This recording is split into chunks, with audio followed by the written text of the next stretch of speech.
Құрметті жастар, мен Дәулет Төлеутайұлы, Қазақстан Республикасы парламенті мәжілісінің депутатымын.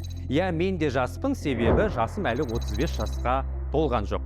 Бұрын мен Әл-Фараби атындағы Қазақ ұлттық университетінде оқытушы болып жүрген кезімде, мен студенттеріме бір нәрсені айтатынмын. Яғни, мысал ретінде, жатақханада жастықта жалпиып жата бермей, жұмыс істеңдер, білім алыңдар дейтінмін. Біздің қолымызда қазір ақша болмауы мүмкін. Бірақ бізде бос уақыт бар және де жалындаған энергия бар. Дәл осы энергия мен бос уақытты тиімді пайдалана білсек, біз үнемі дамимыз және де өзіміз армандаған жұмысымызды да табуымыз әбден мүмкін. Ал енді сол жұмыс істеп жүрген жастар біздің армандаған, біз қалаған көбінесе баспананы қалаймыз.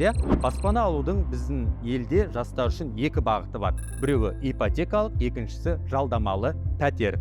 Жалдамалы пәтер Алматы, Астана, Шымкент қалаларында жыл сайын жұмыс істейтін 1000 жасқа беріліп отырса, ал ипотекалық бағдарлама әр аймақтар бойынша Абай жастары, Елорда жастары, Жетісу және де Алматы жастары секілді жергілікті бюджеттің ақша бөлінгеніне байланысты үйлер беріліп отырады. Сондықтан құрметті жас, әрекетке берекет, жұмыс істейік, бос жатпай. Құрметпен Дәулет Төлеутайұлы.